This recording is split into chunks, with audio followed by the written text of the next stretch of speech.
छत्रपती शिवाजी उद्यान येथे खेळण्यासाठी आलेल्या बालिकेवर कुत्र्याने हल्ला केल्याची घटना सोमवारी सायंकाळी घडली। 7 वर्षीय बालिकेचा चावा घेण्यात आलाय।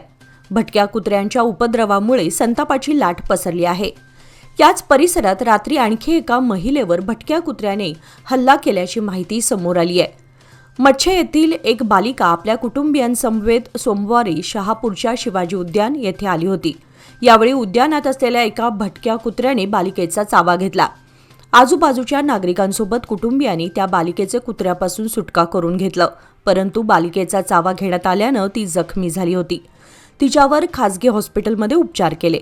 सोमवारी रात्री उशिरा एका महिलेवरही याच परिसरात भटक्या कुत्र्याने हल्ला केल्याची माहिती समोर आली आहे। या परिसरात अनेक फूड स्टॉल्स असल्यानं त्यामधील शिल्लक राहिलेले पदार्थ परिसरातील नाला तसेच इतर ठिकाणी टाकले जातात। त्यामुळे भटक्या कुत्र्यांचा वावर वाढलाय। महिन्याभरापूर्वी शास्त्रीनगर परिसरात अशाच प्रकारे एका बालिकेवर भटक्या कुत्र्याचा हल्ला झाला होता।